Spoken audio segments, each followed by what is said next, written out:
If you're a real estate agent and you're tired of cold calling, door knocking, and spending money on ads, then subscribe to this podcast. We discuss leveraging the power of YouTube for your real estate business and how these strategies earned us over $1 million in GCI our first year in real estate. My name is Levi Lascsak and my partner is Travis Plumb. Let's get started.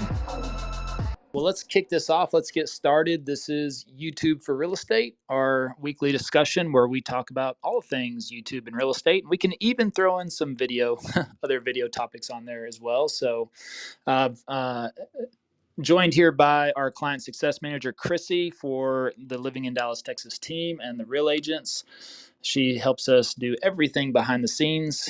So definitely appreciate her. And the Mr. Matt LaMarche. What's up, my man? How are you? I'm good, man. How are you? Good. Are you sticking around for 5 minutes or so, or what's We'll see how it goes. It's all good. My moderators are getting less and less just because I'm like, all right, well, no, it's all good. So anyways, well, let's get started. So I will kick it off with Chrissy here. Chrissy, anything that you've seen come up this week that is a good topic for discussion? Definitely. We have had a lot of questions about increasing engagement on videos because we've had a lot of people who have gotten started with YouTube and everything, and they get going and they feel like the engagement's a little bit low at the beginning. And so just some tactics and hacks for getting more engagement quicker has been a big question and a big point of discussion. Okay, great. So I'll kick it off with YouTube, and then maybe let's get Matt's perspective too on short form. Let's say Instagram, TikTok. I'm not sure how much Matt is involved in TikTok. I know I've seen some of his TikTok videos, but I don't spend a lot of time on that platform. I definitely see him a lot more on Instagram. But I will say, and I definitely want to, get some feedback on Instagram. So, YouTube. I think it's really. I think a lot of stuff is really just hard to judge in the beginning. As you develop an audience, a lot of these types of things will reveal themselves over time. Even YouTube analytics, it takes about 20 to 25 videos before they'll pop up when your audience is online. So even with YouTube, it takes them between 20 to 25 videos to really understand when your viewers are on the platform. So it gives you the ideal publishing times. Now, that's one way to increase engagement right there is once you have at least, those 20, 25 videos and you see the times that your audience is more likely online, then publishing video frame is going to give you more opportunity to reach that audience. So if you're right now publishing in the morning, but then you find out after 20 videos that your main audience is in the evenings, and you make that one adjustment, that could increase your engagement and interactions very quickly on the platform. Same thing with days of the week. Maybe you're publishing on Mondays and Thursdays, and they're there Tuesdays and Fridays. But I think what we found with our channel is that now the other thing is your audience might get used to what you're publishing. So it may not be the fact that you have to adapt to the audience, but the audience could also adapt to you. So if you start out, which we recommend in the beginning as well, is pick your schedule. If you're going to do 2 videos a week, maybe Monday, Thursday, or Tuesday, Thursday, something like that. It could even be a Tuesday, Saturday, just kind of depends on what schedule you want to test. And you can always change it up a little bit in the first week or two, or first weeks or two. But I also believe if you stay consistent, that does help you establish a little bit more of an audience. Now, if you were to put that on your banner, which that was pretty popular back in the day, I don't really see that a lot more. I don't see that a lot these days where people are actually putting specific publishing times on their banners, like their channel art. But you think about that, you think about traditional TV shows before Netflix, before YouTube, all the other good stuff, or even whenever these things were coming about. If you remember, like Must Watch TV, or I think Must See TV, that's what it was, Must See TV on Thursday nights. That's when Seinfeld or Friends or these other shows would play, and every Thursday you knew that Thursday at 7 p.m., that's whenever Seinfeld was going to be on. And so, people got accustomed to that. Now, here's the other thing is that's why consistency is so key in the beginning as well, because if Seinfeld came out and started becoming very sporadic on, publishing every other Thursday or every third Thursday, or, especially when your expectation is, oh, am I going to get a video every week? So a lot of those things you kind of got to play around with. You got to be careful as well. If you're going to put, a schedule on your banner or let your audience know, hey, we're going to publish every Tuesday and Thursday at 7 p.m. Well, then you have to do everything you can do to stay on that. Now, if you say new videos every week, well, then you're prepping your audience to know that you are publishing new videos every single week. Now, that does allow you that flexibility to kind of jump back and forth and see, maybe as things go in the beginning, that you're trying to develop your rhythm and your flow and your cadence as far as publishing. So I think, a lot of those factors come into play, but if you can be as consistent as possible, then in the beginning, I think that's going to be critical to help establish that audience and engagement, because they're expecting it. They know whenever you're likely going to publish. I mean, for us in the evening times, I mean, we just see that that's when our audience is on the channel, but it's also whenever the times we publish. You think about people researching real estate, and that is probably in the evenings when they get home from work, or they're at home at work all day, and then they actually have some time to consume that content. That's probably the ideal time for them, is in the evenings. We kind of assume that from the beginning, and so we always kind of published in the evening, or sometimes we even tested like Saturdays at 11 a.m. or something. And, because being in Texas in the central time zone, we do have a majority audience coming from the West Coast. So you got to think about the 2 hour time difference as well. So if we publish at 7 p.m. on a weeknight, that's 5 p.m. in California. So all those factors really come into play as far as, developing that audience and engagement early on. And so, I think that does help, now the exact science to that, it's hard to say, just because, YouTube can't even tell you until you get about 20 to 25 videos in. And so that's where you want to really kind of keep an eye on that. And then it's going to give you the most times at your audience. And if I'm looking at ours right now, it's basically Sunday through Thursday in the evenings, like 5 to 8 p.m.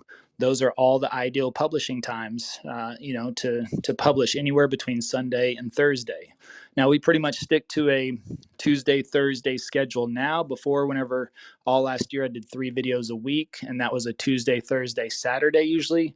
And we also jump back and forth between Monday, Wednesday, Friday. And so I think the other point to this is that we also teach creating evergreen content. Now, if you create evergreen videos, then that really means it doesn't matter when you publish, because the video is going to be relevant to anybody at any time. But the first 24 to 48 hours does matter to YouTube as well. And so you do want to get as much viewership on that first 24 to 48 hours as well. So, publishing at 7 a.m. may not be the best idea just to randomly publish it, even though it's an evergreen video. And so think about that. That's why we do publish in the evenings, because our audience is there. We know we're going to get more views very early on. That signals good things to YouTube, and will also, help them push it out. And so we want to get as much traction as possible on that. So I think that will help out in the beginning. And then there's several other things that we could talk about as well. But I want to jump over to Matt. And Matt, what would you say as far as, let's throw in some Instagram here. What do you see that really helps out with audience engagement, especially early on? Yeah, I mean, I think for me at least, just asking for it over and over and over again, it's just like anything else, I think. When you ask for engagement, when you make your content engaging, I think that's when you get a response. When I ask a question, in the story or in a post or something, or I ask someone to comment down below, um, that's when I feel like I actually get true engagement. And that's what I'm also trying to kind of tailor a little bit more for YouTube, because I haven't been the best about putting like 2 or 3 calls to action, in each video. And so if I'm looking for an opinion, or especially now trying to get a little more like listing focused with YouTube, giving people an opportunity that may live in that area to comment, or to, leave a question below or, something like that. But I think we get it. Well, I can't speak for everyone else, but for me, I get in my own way of not doing it enough because I feel like I do it a lot already. But I know that, not everyone watches every story, not everyone sees every single post. And so I just think you got to get super consistent with putting that kind of call to action for comments, questions, engagement on Instagram and with TikTok. Actually, same thing. I'm trying to do 3 TikToks a day right now, like morning, afternoon, and evening, and have not really done any sort of like call to action at this point with any of those. So we're getting there. Yeah, that's a really good point, and that's something else is on YouTube. You open up the community tab at 500 subscribers. So what happens is once you reach 500, it unlocks a community tab, and the community tab allows you to post pictures. You can repost videos in there. You can also do polls, questions. You can poll your audience, and you know, um, with the community tab inside of YouTube, we've polled our audience several times. We've asked them about what areas are they interested in, what price ranges they're looking for, what types of videos that they like the best coming from our channel. So tapping into our own audience from that standpoint lets us know that. Now, if you don't have, now, of course, if you're just starting out and you don't have the 500 subscribers yet, here's what you do is exactly what Matt said, is you can create that engagement and ask these questions in your videos. And if you do that sooner, because a majority of your people are going to be on beyond your video or be on your videos in the first third, at least half. I mean, you're really aiming for 50% view durations on YouTube. I think ours averages between 35 to 40%.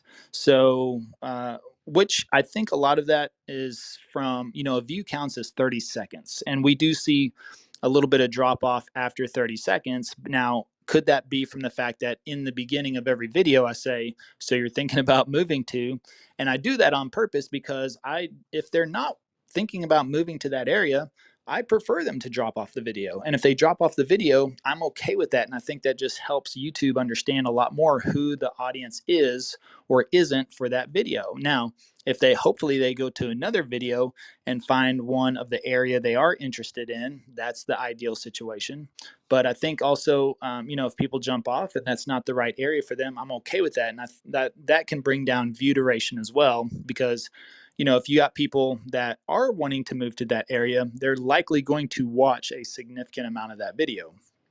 Now, what we could do is, because we have relied on the community tab for a while now, that's something I could definitely do better about, as far as asking questions, asking for comments, or getting some engagement going in the comment section. But we tend to generate quite a bit already, and it's funny, we have some regulars on there as well. So that is something that we could do better. But in the beginning, if you don't have the 500 subscribers, that's the easiest way to poll your audience, to ask questions, to get engagement going from the start, and getting a good sense of what is working with your audience, what they like, what they don't like.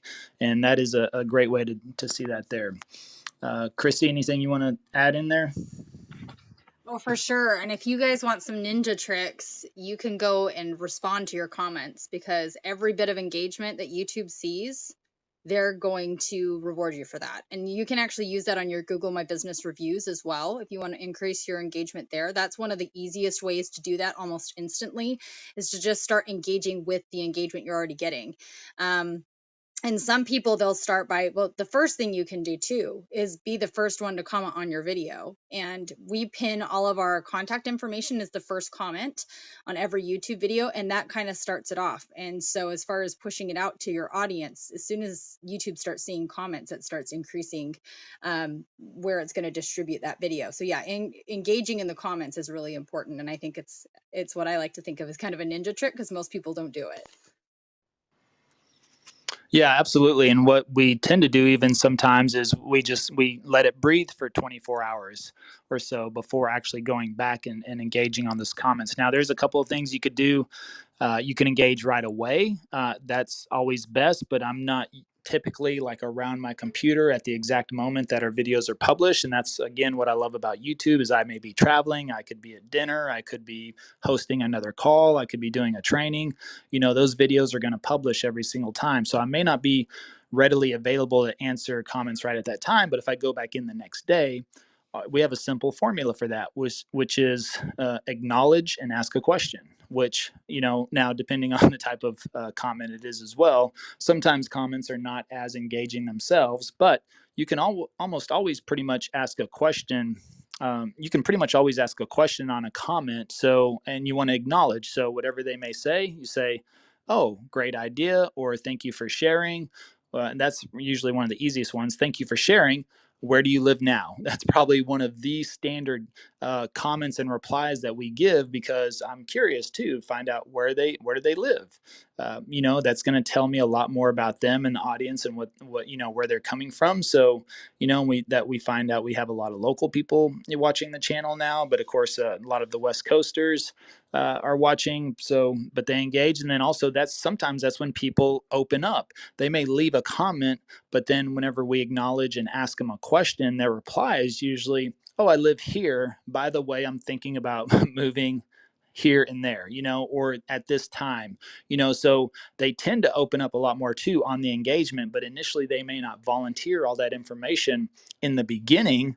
And so just a simple acknowledgement and asking a question gets people to open up. I mean, that is sales 101, right? As far as taking control of the conversation, asking questions, and getting people to open up. Well, that can apply the same in comment sections.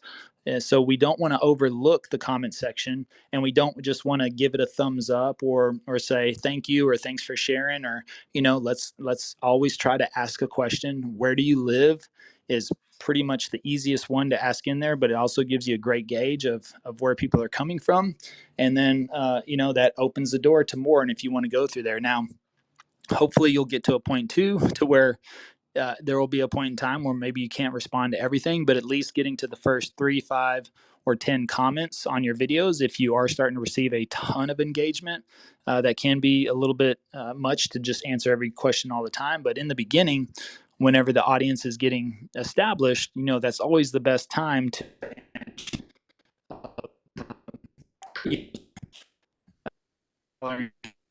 that's the easier time to keep up with that stuff.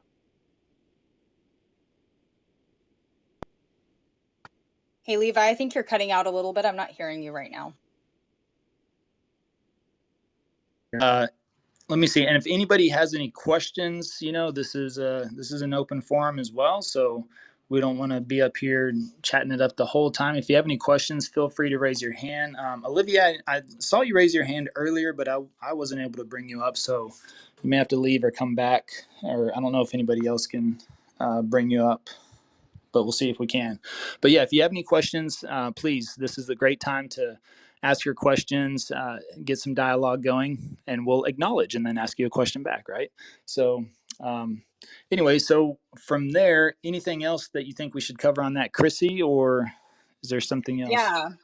Yeah, another thing, just going back to the testing thing that you talked about before, we do a lot of A/B testing on our channel as well. And so like a lot of times, and we've talked about this before on other calls, but just to reemphasize for people who haven't been on every call that we've had, A/B testing with the thumbnail is like the first place that I would start in terms of trying to increase that engagement, because the visual aspect is usually what drives a lot of the clicks onto your channel and onto your videos. And so if you find that one of your videos, in fact, not even like 2 or 3 days ago, we actually had a new client come on, and she was, having a hard time getting her videos to perform. And so she asked us to go back in and fix one of her latest videos that she had posted, a week or two ago, and it had just not gotten any views. And we changed the thumbnail, we updated the keywords, and did all of the SEO stuff that we always do. And it was literally instantly she started getting views on the video, and she was so excited that she was starting to get views, because at this point she had gotten like 3 and 5 views on each one of her videos, and she was really discouraged. But it instantly just started taking off, and she was starting to get engagement and all kinds of stuff on her video. So a lot of times it's just going in and tweaking stuff, and the A/B testing and just trying out a new thumbnail or something like that in a controlled environment, which is why we love TubeBuddy because you can control that environment and you can see which headline is performing better. Exactly. You can test specific controls on the videos. So, just as much as you can do that, and we'd really, again, just recommend TubeBuddy for that purpose. But if you can test and go back and try to just tweak little things, one thing at a time, you'll find that your videos increase in engagement pretty quickly. Yeah, it's a great point. So I'm going to add to that, and then I want to jump back over to Matt because I want to ask him another question about TikTok. But yeah, so great example. We share this example all the time. Is one thumbnail. There's a suburb in Dallas called Fairview. Well, nobody really knows about Fairview or heard about it, and it actually is next door to Frisco, which Frisco is the most popular suburb. At least that's the one that everybody asks us about whenever they call in. It's the one of the most searched and most desired suburbs. And here's Fairview sitting right next door to it. Nobody knows about it. Nobody ever asks about it. It actually has a better rated school district than Frisco, and everybody wants to live in Frisco because of the schools.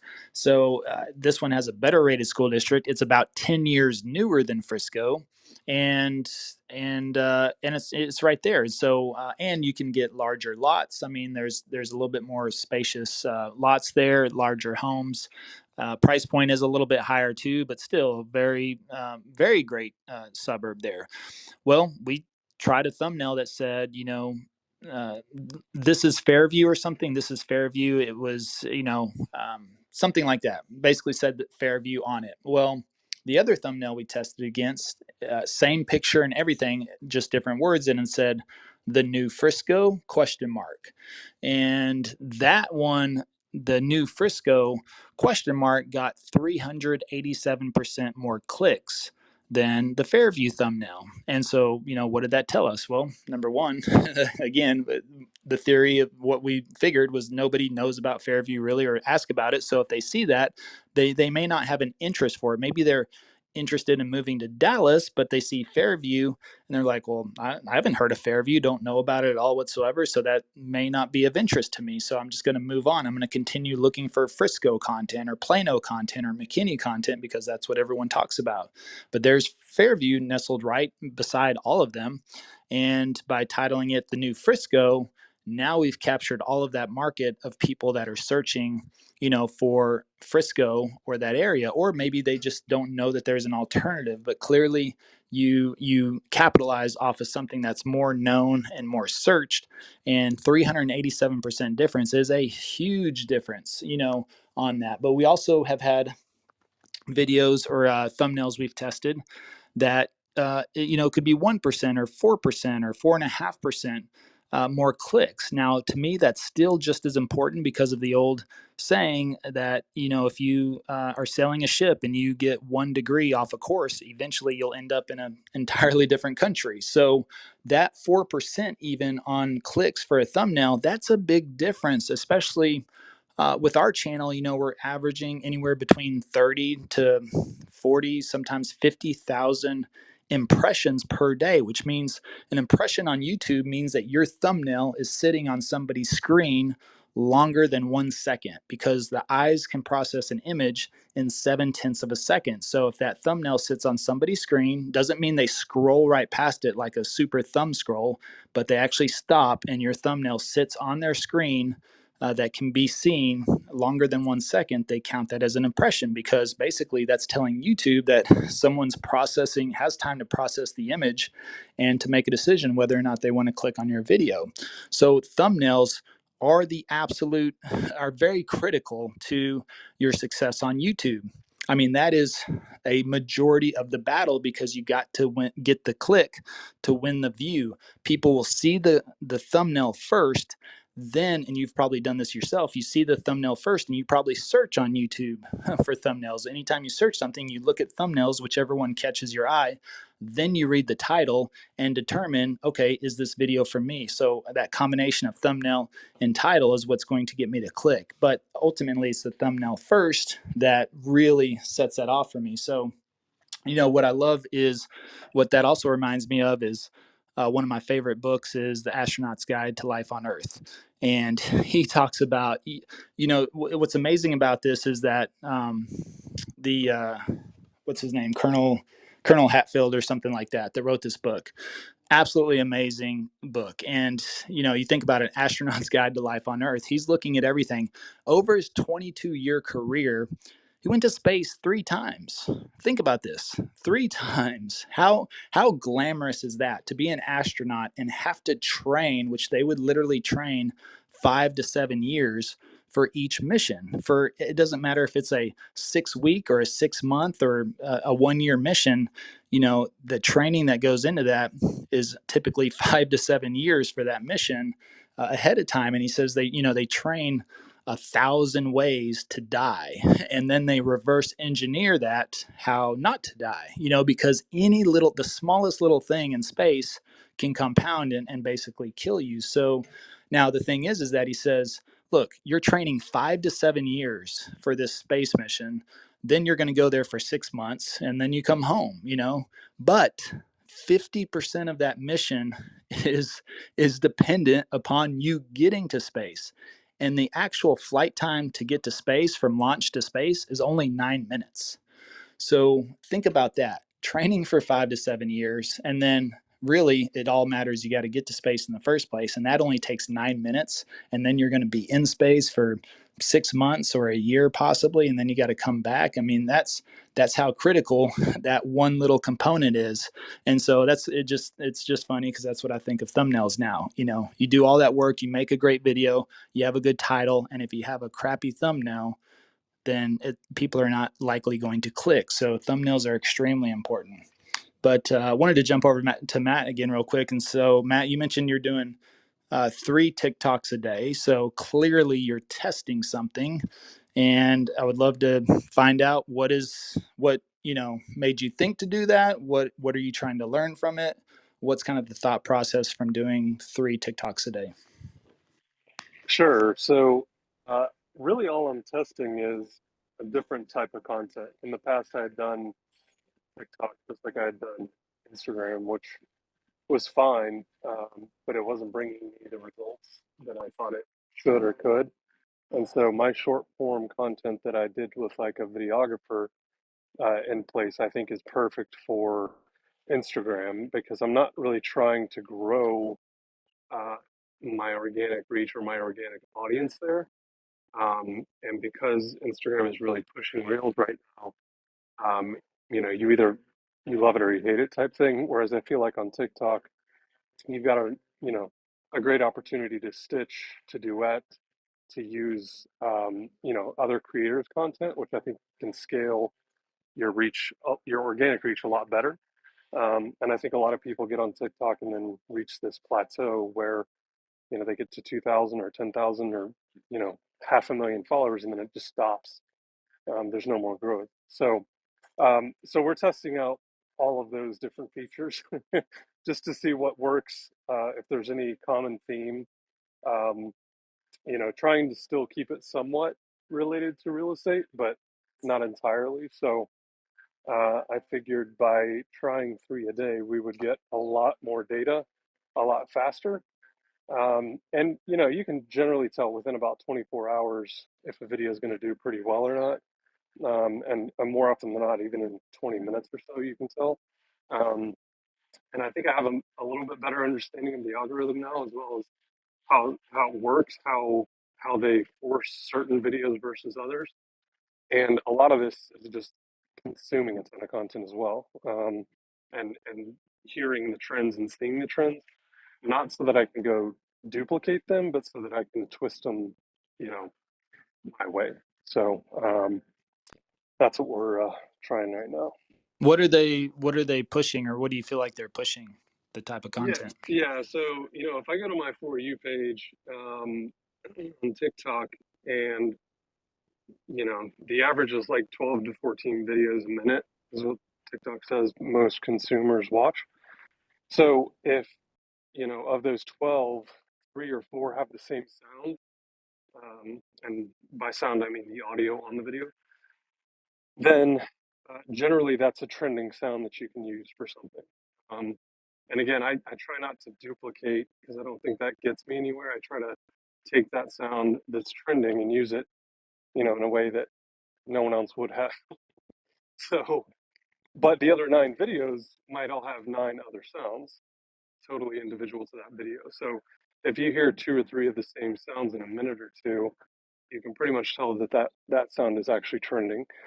And what's crazy is you don't even have to use the sound. You can just, drop the volume on it and do like a talking head video, but it still goes to that same audience that's following that trend. So that's one thing that we've been trying to kind of play around with. But also trying to keep it like real estate related, finding like home inspectors, lenders, that are actually creating valuable content and then stitching it or, duetting it if it's something that, my audience is kind of accustomed to hearing from me. That's done pretty well as well. What do you mean by a duet? Are you collabing with somebody else? Yeah, exactly. So you split the screen, the normal, the first video is playing and you're either reacting to it with the audio. You can play around with it and drop their audio and then hear my audio to it. There's a couple different ways you can do it, but that to me is the duets are actually one of the more creative pieces, I think, of TikTok that not a lot of people really understand or utilize the way that it can be used. But yeah, it's side by side or above and below, depending on how you want to orient the screen. But yeah, it's definitely got some traction. And of course, they do send the notification to the original creator that they, duetted, that I duetted their, original video or whatever. Gotcha. How long have you been doing the 3 videos a week on there? Basically just, Or a day? I mean, 3. 3. 7 days now. No, 10 days. Okay. Sorry, it's the 10th. Yeah, so every day in May. Seeing a uptick or just kind of the same right now, or? So I think I came into it with like 2,200 followers on TikTok. I think we have a little over 2,300 now. There was only really one video that I can point to that I think a ton of engagement came from and a ton of new follows came from. And it was a stitch where this guy's talking for 4 or 5 seconds, and then I come in and say why that original video is important, and I just give my 2 cents on it. Gotcha. Okay. Now I saw a clip the other day with Gary Vee said that you have to do 4 videos a day on TikTok. Do you think you can do 4? I mean, yeah, I think a lot of people, because of course I created, one saying I'm doing this challenge for the next 31 days. And, the comments and messages I got were pretty consistent that a lot of people are like, I can't even post once a day. And it's funny how, when you put your mind to something, you can accomplish anything. Like 3 seems like a lot, and it is a lot, by the way. Especially when you're trying to create original content, I guess, too, in the meantime. So, yeah, 4 wouldn't be a big deal, but going from like 1 to 4, I mean, you just got to time block like a mother right now to try to get that much done and to keep it creative. Like, I hope that someone sees my TikTok account, they aren't just like, oh, it's just another real estate agent. Because I think that was probably my biggest miss in the last year was treating TikTok like a backup Instagram, more or less, and just cross posting everything, which I think can work. But I don't know. I have so much respect for that platform and the way that they've created it, and the algorithm is just so good that the right content finds you. I feel like. Yeah, that's interesting. Yeah, I mean, I always believe that creating native content for that platform is always the best way to perform the best on that platform. I mean, we repurpose our content, of course, for TikTok, and I don't know. We've had few videos take off. I would say followers haven't grown significantly, but definitely I had a couple of videos hit over 100,000, but it still hasn't turned out any business for us. I had several videos hit 10, 20, 30,000 as well, and it's very random. And then I have a week where we get one view and two views, and then all of a sudden after that, a video takes off. So I'm not really sure, but I'll have to say I'm not really closely monitoring that either. But I've never had a video on YouTube go 100,000 views, and so the fact that view counts on some of these videos are going quite a bit. I haven't seen it turn over any business for us on that so far. But again, we're just kind of getting started in that. We started our channel on October, was a TikTok channel. So I think everything's in experimentation. Well, it's always in experimentation. I don't think you ever stop experimenting, but yeah. But that's just what we've seen so far. So, all right. Well, any questions from the audience? Feel free to come up. We got a quiet bunch today. No problem. You can also hit us on the back channel if you want. But let's see. Chrissy, anything you wanted to add in there? You seen anything on our TikTok recently, as far as?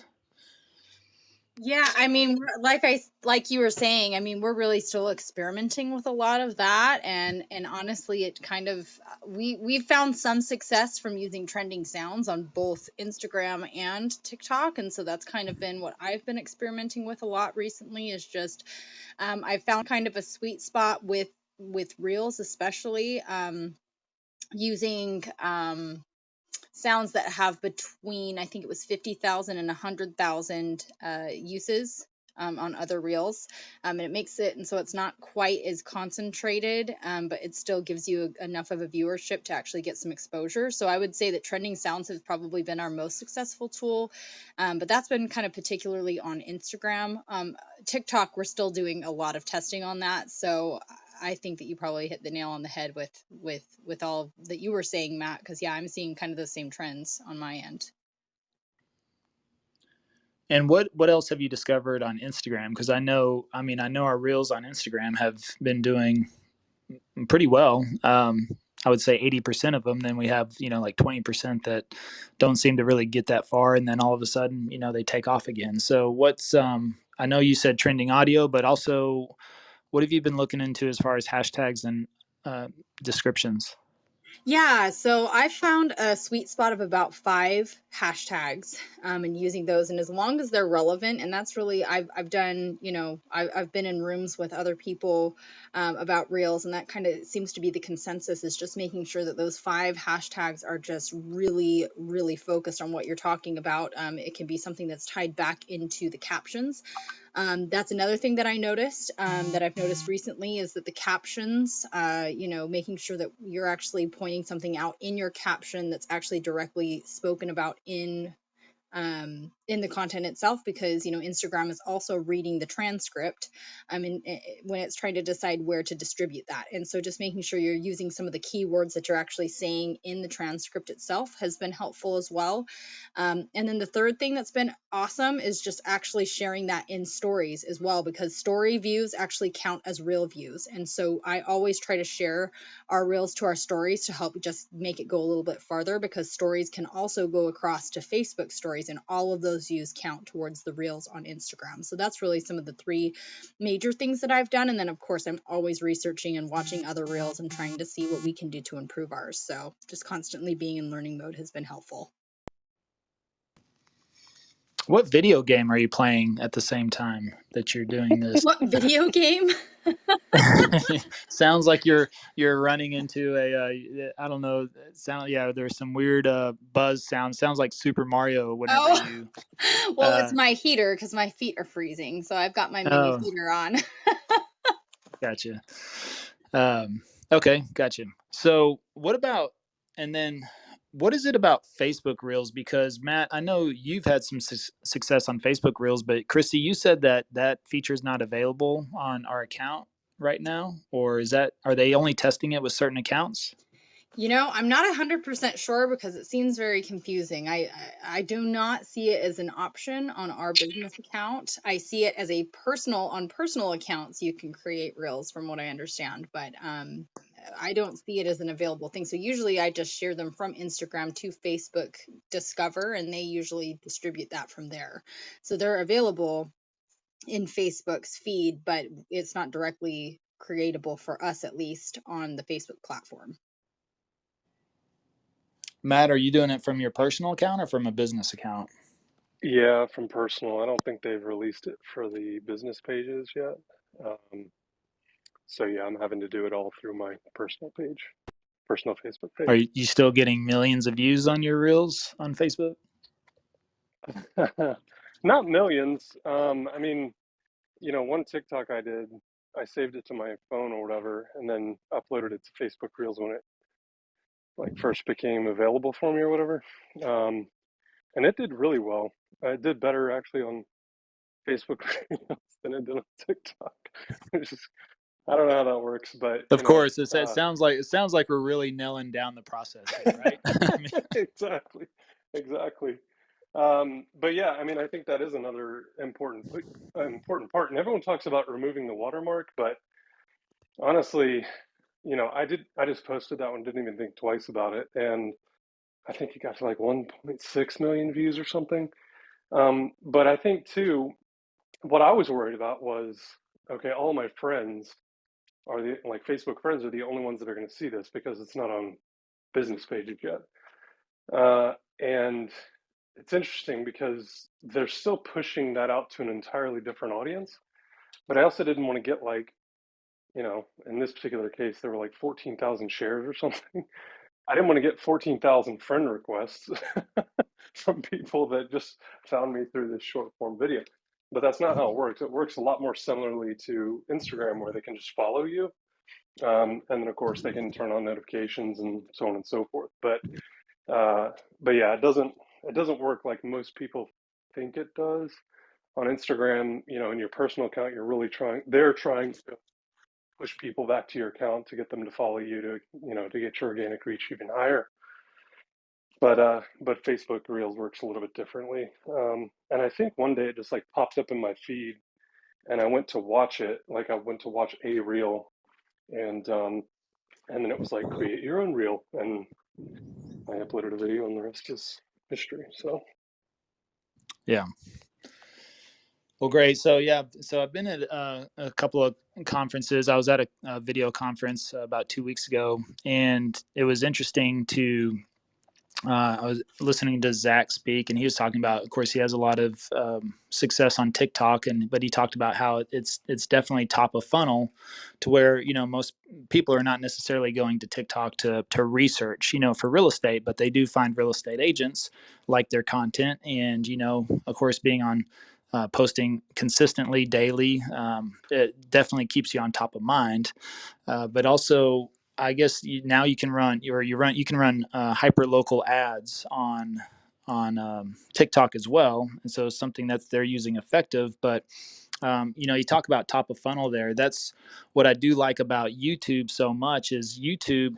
If anybody's familiar with a funnel, or a funnel process, or the client journey, or the sales process, whatever it is you want to call it, it's basically taking a stranger to a client or a customer. They have to go through that journey for them to know, like, and trust you and want to do business with you. Now, typically, they can see things. They can see your ads. They can see you on social. They can see billboards, magazine ads, postcards, all that stuff. That's still top of funnel.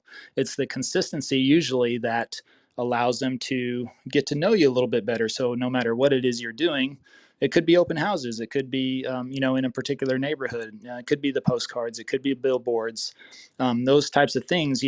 When people see that type of stuff, they're not necessarily in the market at the time, possibly, but if you're there consistent long enough, then eventually when they are ready to buy or sell, hopefully you'll be top of mind because of the consistency that's played out.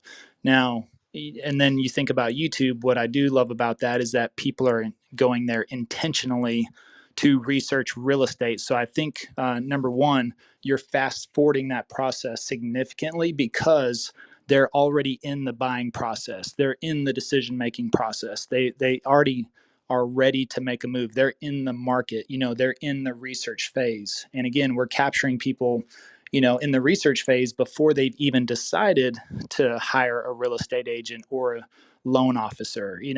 And so when you catch them in that phase and you provide all that value for them, especially whenever they're ready to make a decision, that to me is, it's walking them through the funnel process. Now, the thing is that I think it's very powerful because they find your videos through search on their own, and then if they watch a video, they chose to click on that video on their own.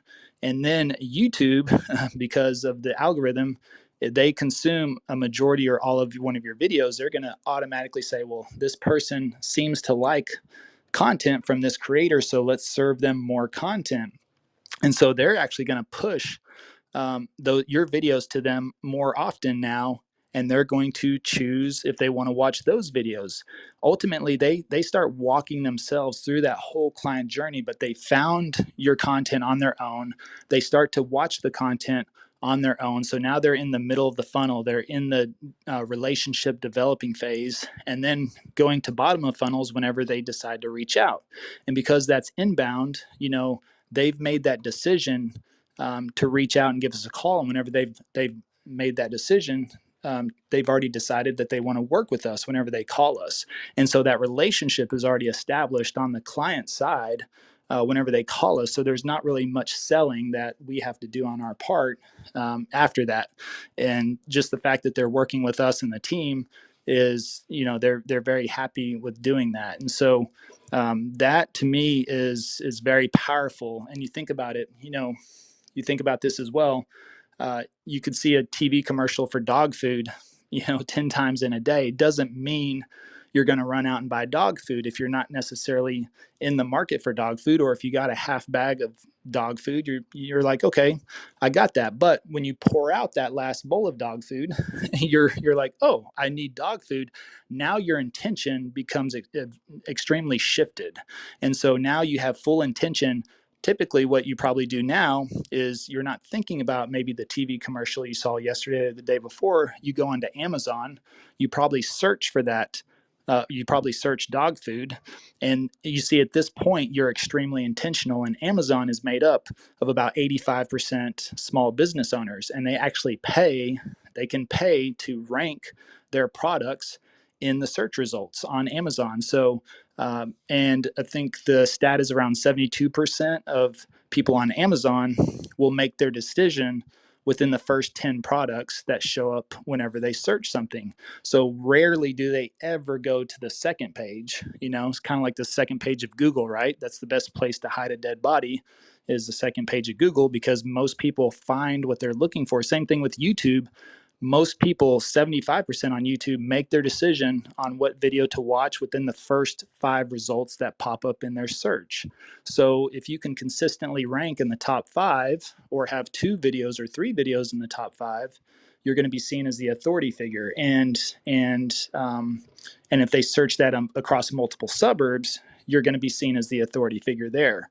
But when somebody has intention and they go to Amazon, they search a product, it takes you probably about 5 to 10 seconds to actually purchase that product. And so therefore, when you're in the need and you have intention, that buying process is completely different to where, if you're not in the market necessarily, you could go to the store and maybe you're down to your last 3 or 4 bowls of dog food, but you're at the store and you forget about it because it's not really even top of mind. You're not thinking it's that important just yet. But we're in this day and age where it's like, okay, I can pour out the last bowl of dog food and I'm like, all right, well, I could probably even get it same day in some of these places. Dallas or California, there's a distribution in Dallas, and some things you can order and it'll be here by this evening, so you can do that quickly. But I don't need an ad or an advertising or anything commercial to tell me about dog food whenever I have intention and I'm ready to make that purchase. So that's the great thing about YouTube, is people on there are extremely intentional. They're researching and they're in the buying process. And so, so far this year, our average contact to under contract is 45 days. And so that's also a determining factor about how intentional these people are. From the very first time they ever reach out to us, on average, getting under contract within 45 days, which means they're decision makers, their intention, they're in the buying process, they're ready to make moves. And, it's just makes it, that the whole process of working with that client very, very simple. So I think that's where I will wrap up today, unless Matt, anything you want to throw out there at the No, last? yeah, just a success story. Well, a week and a half ago, I guess, I closed my first YouTube lead. They're coming from Austin, Texas, and yeah, they were the very first person to reach out in February, actually, which I think I'd only been doing it for like 6 weeks at that point. Um, so I think we had like 4 or 5 videos maybe live. But $897,000. It's amazing. And his text message when he introduced himself, because all my contact info's in the video description or whatever. His initial text to me was like 2 swipes on a phone at least. So I mean, he included their LinkedIn profiles, their Facebook page, like everything, and his budget and the areas that they were looking in. And so when we did our first Zoom consultation, buyer consultation on Zoom, um, I at first I thanked him because I was like, basically we're done. I just wanted to meet you guys face to face because you gave me everything I need. But I did hook him up with a local lender that did an awesome job as well for him and got all their contingencies removed and made us ultra competitive. But it was really just confirmation, honestly. And I haven't been the best about the video component and actually putting out more content, but that every time I think about this hour gap that I've got, or 30 minutes of time that I'll be over in this part of town, I think about now shooting a video instead of just scrolling TikTok. So anyway. Ah, yes, that's great. We actually talked about that on our team meeting this morning, with about maximizing, the in between time. And, it was great because one of our agents, said, look, that's my problem is there's a half hour gap in my schedule. He goes, I'm very quick to just waste that scrolling on Instagram and TikTok. And now there's a difference if you're researching and you're looking at creators and watching a few videos about how to make your content better. That I think that's great. But if it consumes every free half hour or hour you have throughout the week and you don't create that content, then you got to question your intentions of being on there. And I think I try to treat social media same thing with Clubhouse, right? You can I believe in being very strategic with Clubhouse. It's like I need to know when I can jump in and when I can jump out, and am I looking for certain information? Because you can definitely get in some rabbit holes and let the hours slip away on Clubhouse. And of course, there's always a room going on. I think there's typically a real estate room going on throughout the day somewhere. So it's easy to jump in and do that. But I think when you find that, that's one of those things is that, yeah, I mean, the content is there. And I know, when people are out in the neighborhoods showing homes, when you're done, it's a very simple to say, hey, if I stick around an extra 30 minutes, it's you shown the client the last home for the day, or you've gone to your last listing appointment as long as it's still daylight, or maybe you go a little bit before and you say, hey, I'm going to already be in this neighborhood. Might as well pull out a camera, shoot a quick video, or, even at home, depending on what you want to do, combination of office videos or outside videos or whatever it is you feel is best for your content. I mean, that's have a running list. That's the easiest way to do that as well. Have a running list of videos you want to make. And so that way, if you're in the office, yeah, and break them up, outside videos versus inside videos, or office videos versus neighborhood videos, whatever it is you want to call it. Break that up into two categories, make a list in your notes, in your phone. And as topics come up, then put them in your notes. Actually, that's a big reason why I get in on the Good Morning Real Estate, the Real Estate All Day Club in the morning, is because there's so many agents talking about different things every day. That's whenever I'm coming back from the gym, I'm getting ready to start my day. So in the background, normally during that time, I would listen to audiobooks anyways, kind of like in the background, which I'm kind of torn on that now too, because I do want to consume more audiobooks, but listening in on like the real estate in the morning, those conversations, really keeps me dialed in on real estate agents and, their triumphs and their tragedies and their struggles and their wins and their losses and what's going on. And like this morning, um, I thought of like two video ideas. I was like, oh, this is something that I can make, because they were talking about it from a client's perspective or having these client conversations. And so just right there, that's kind of like, time that I can double up. If I got to get ready and I got to get showered for the day, I have to. So if I can put on an audiobook or a YouTube video or a clubhouse room, to me, that is using the consumption aspect very strategically, as far as, okay, or just like driving in your car, listening on Clubhouse, you can do that. I don't recommend, trying to chime in and out and unmute your mic while driving. That's a very tiny button to mess with, and then of course your reception is bad. But you can listen to a YouTube video, listen to an audiobook. I believe you should always maximize your driving time, for learning time. You can also make phone calls, but those types of things. That's, to me, that is great times for consumption. Whenever I have something that I have to do, like driving or getting ready in the morning, but there's some silence in the background, I guess you could say. There's room in the background for me to double up on that opportunity to maximize that time, kind of do two things for one, two things at once. So that's where I like to use my consumption time, is those times of the day. So I think that's a great way to, if you're struggling with that balance of, you know, consumption versus production, then when you have that free hour throughout the day, you find yourself with that. That's a great time to produce versus consume, because you've already had your consumption, at different times of the day. So you're like, oh, I got an hour before I go to this listing appointment, or before I show this home, or I have an hour after I do go to this listing appointment, or after I show this home, or I'm in the office and there's a gap between 9 to 11.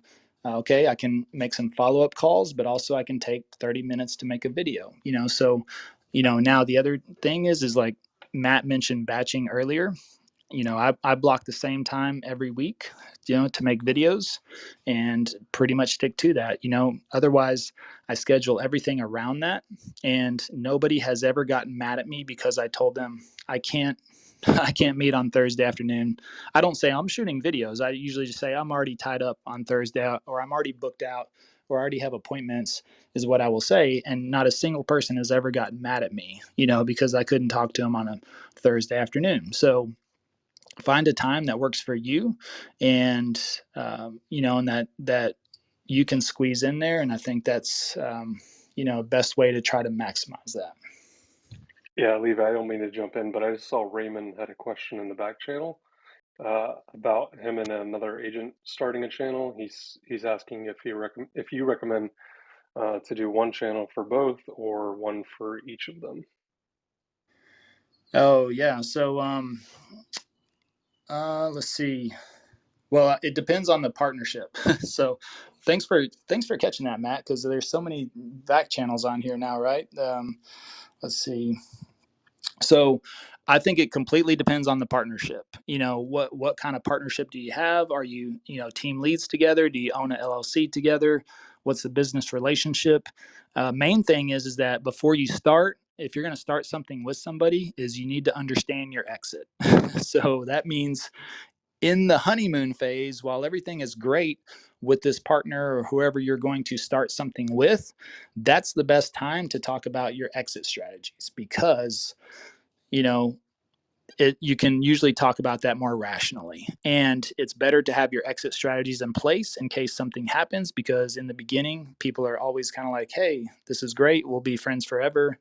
Not that you won't, but if it does happen, you don't want to get 100 videos into a channel and then shit hits the fan, and then you have a true struggle on your hand. Now, the second part to that is, if you have to start a new channel, you know exactly what to do, and how to do it, and it's typically a little easier to do it the second time, although you're going to be starting over. So I would determine who's going to own that channel, or if it's going to be a co-ownership of that channel, because that is also extremely important, is the ownership of that channel. So are you going to own it, co-own it? How are you going to divide up responsibilities, roles, who's making videos, who's not making videos. I mean, there's a lot to do that with. So I believe it depends on the partnership and the agreement before you get into it.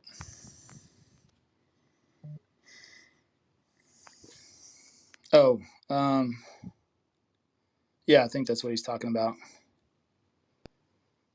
Yep.